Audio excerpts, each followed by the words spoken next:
Hello दोस्तों, your money दोस्त YouTube channel में आप सभी का दिल से स्वागत है। आज के इस वीडियो में हम डिस्कस करने वाले हैं पीपीएफ और सुकन्या समृद्धि अकाउंट से रिलेटेड कुछ नए चेंजेस आए हैं और ये जो चेंजेस है अक्टूबर 1 से लागू हो जाएंगे और आपको ये चेंजेस जानना बहुत ज़रूरी है क्योंकि अगर आपका पीपीएफ में अकाउंट है या फिर सुकन्या समृद्धि में अकाउंट है तो ये वाले जो नए रूल्स आपके अकाउंट्स में लागू हो सकता है। ठीक है, तो शुरू करने से पहले मेरा आपसे रिक्वेस्ट है कि अगर आप मेरे चैनल में नए हैं तो चैनल को सब्सक्राइब कर लीजिए। सब्सक्राइब करने के लिए अब इस बटन को प्रेस कीजिए और साथ में यहाँ पे जो ऑल ऑप्शन है इसको भी सिलेक्ट कर लीजिए ताकि जब भी मैं कोई नया वीडियो अपलोड करूँ इसका नोटिफिकेशन आप तक तुरंत पहुँच जाए। तो चलिए फिर बिना कोई देरी के इस वीडियो को स्टार्ट करते हैं। तो अक्टूबर 1 से यहाँ पे पीपीएफ और सुकन्या समृद्धि के जो रूल्स है उस पर कुछ चेंजेस होने वाले हैं। अब ये चेंजेस किस पे एप्लीकेबल होगा, साफ साफ यहाँ पे लिखा गया है कि the new rules are applicable to public provident fund and Sukanya Samriddhi Yojana accounts that have been opened without adhering to the proper guidelines. यहाँ पे पीपीएफ अकाउंट और सुकन्या समृद्धि अकाउंट खोलने के कुछ प्रॉपर गाइडलाइंस होते हैं और काफ़ी सारे लोगों ने क्या किया है, उस गाइडलाइंस को फॉलो ना करते हुए मल्टीपल अकाउंट्स ओपन किए हैं। ठीक है, तो यहाँ पे ये रूल जो है उन लोगों पे लागू होता है। अब वो रूल क्या कहते हैं, चलिए एक एक करके इनको डिस्क्लोज करते हैं। तो सबसे पहला जो रूल है वो बताता है कि हैंडलिंग मल्टीपल माइनर अकाउंट्स। अब ऐसा होता है कि काफ़ी सारे लोग क्या करते हैं, माइनर मतलब जो बच्चे होते हैं उनके नाम पे मल्टीपल पीपीएफ अकाउंट्स खोल के रखते हैं। अब यहाँ पे रूल जो है अक्टूबर 1 से जो चेंज होने वाला है उसमें क्या होने वाला है, you are allowed to open only one PPF account in minor's name and joint accounts are not permitted. ठीक है, आप आपके माइनर के नाम पे एक ही अकाउंट खोल सकते हैं और उनके साथ या उसके साथ ज्वाइंट अकाउंट परमिटेड नहीं है। अगर multiple account have been opened with the name of a minor तो in violation of this rule these accounts will only earn post office savings account interest rate until the minor turns 18 years. अब मान लीजिए आपने आपके बच्चे के नाम से 2 अकाउंट खोल के रखे हैं तो यहाँ पे बोला जा रहा है कि जो एडिशनल अकाउंट है, एक अकाउंट वैलिड हो सकता है, दूसरा जो अकाउंट है उस पर till the date minor turns 18 years, 18 साल होने तक उसको दूसरे अकाउंट पे सिर्फ पोस्ट ऑफिस का जितना सेविंग्स अकाउंट का जितना इंटरेस्ट है उतना ही मिलेगा। साथ ही साथ the maturity of the irregular accounts will be calculated starting from the date of the minor becomes an adult. ठीक है, मतलब 18 साल के बाद से ही उन अकाउंट्स का मैच्योरिटी डेट कैलकुलेट होगा। तो ये आपको ध्यान में रखना चाहिए।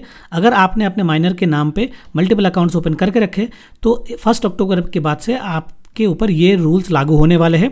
तो मैं ये बोलूँगा कि डेफिनेटली आप इस पर थोड़ा सा और डिग डाउन कीजिए और जो मल्टीपल अकाउंट्स है उस पर एक्शन लेना आपको ज़रूरत है। और जानकारी के लिए आप डेफिनेटली पोस्ट ऑफिस या फिर किसी भी बैंक में पीपीएफ अकाउंट खोल के रखें, वहाँ पे जाइए और पता कीजिए कि कैसे इन चीज़ों को हैंडल किया जाए। अगला जो रूल है वो है मल्टीपल पीपीएफ अकाउंट्स के। अब जैसे कि आपको पता होगा कि हम सिर्फ हमारे नाम से एक ही पीपीएफ अकाउंट खोल सकते हैं, मगर पीपीएफ अकाउंट क्या होता है, हम बैंक में, पोस्ट ऑफिस में, हर जगह खोल सकते हैं। तो इस चक्कर में लोग को क्या होता है, कभी कभी कन्फ्यूजन होता है और वो लोग वहाँ पे मल्टीपल पीपीएफ अकाउंट्स खोल लेते हैं ये सोच के कि हर अकाउंट में हम 1.5 लाख तक का टैक्स सेविंग कर सकते हैं, जो मैं बोलूँगा कि इग्नोरेंस ही है। मगर ऐसे एग्जांपल्स भी है, अगर नहीं होते तो ये वाला रूल नहीं आता। तो यहाँ पे क्या बोला गया है, if you have more than 1 PPF account the primary account will earn the standard scheme interest rate provided the deposit remains within the annual limit। तो ये तो नॉर्मल पीपीएफ अकाउंट का जो रूल है कि एक अकाउंट में आप साल में 1.5 लाख तक का पैसा रख सकते हैं और उसी 1.5 लाख पे आपको जो पीपीएफ का इंटरेस्ट है वो मिलेगा। ठीक है, उससे ज़्यादा अगर आप रखते हो तो उस पर कोई इंटरेस्ट नहीं मिलेगा 1 साल में। ठीक है, the balance from any additional accounts will B merged with the primary account. अब आपका अगर 2-3 अकाउंट है तो बाकी दोनों अकाउंट में जितने भी बैलेंस पड़े हुए हैं एक प्राइमरी होगा और उसके बाद जितने भी अकाउंट्स है वो जो सेकेंडरी अकाउंट्स है उस पर जो भी मतलब अमाउंट पड़ा होगा वो मर्ज हो जाएंगे and excess deposit beyond the limit will be refunded with 0 interest. समझ रहे हैं आप? तो एक्सेस जो होगा 1.5 लाख से ज़्यादा भी जितना भी अमाउंट होगा आपने जो बाकी अकाउंट में रखे हुए हैं तीनों को मिलाने के बाद, तो एक्सेस अकाउंट आपको बिना इंटरेस्ट के वापस कर दिया जाएगा। Any PPF accounts beyond the primary and secondary accounts will earn 0 interest from the date of their opening. तो ये तो एकदम साफ साफ सा रूल है। तो इसका मतलब हमारे देश में से काफ़ी लोग हैं जो मल्टीपल पीएफ अकाउंट्स खोल के रखे। क्या रीज़न है उनके पास खोलने का वो पता नहीं है क्योंकि रूल्स तो काफ़ी सालों से साफ ही है, मगर जिन लोगों ने भी ऐसा करके रखे हैं उनके ऊपर सरकार ने अभी यहाँ पे नया जो रूल आया है उस रूल के तहत यहाँ पे एक्शन लेने वाले हैं। ठीक है, तीसरा जो रूल है वो है extension of PPF accounts by NRI. अब एनआरआई लोगों के लिए भी कुछ रूल यहाँ पे आ गया है। NRIs are not eligible to extend their PPF accounts using Form H if their residential status changes। अब मान लीजिए आपने जब PPF अकाउंट ओपन किया था तब आप NRI थे, इस कंट्री में आपका एड्रेस थे। बाय द टाइम आपका अगर रेसिडेंशियल एड्रेस चेंज हो जाता है तो यहाँ पे बोल रहे हैं कि you are not eligible to extend their PPF accounts. अब PPF अकाउंट का जो एक्सटेंशन होता है वो क्या होता है, PPF अकाउंट जो है 15 साल के लिए हम खोलते हैं, यहाँ पे एक लॉक इन पीरियड रहता है 15 साल का, उसके बाद आप चाहे तो उसको 5-5 साल के मतलब स्पैन में एक्सटेंड भी कर सकते हैं। तो यहाँ पे एक्सटेंशन वाला जो रूल है ये एनआरआई के लिए लागू होता है अक्टूबर 1 से। Unauthorised extensions will shut in the account earning only post office savings account interest rate up to September 30, 2024 after which no interest will be paid।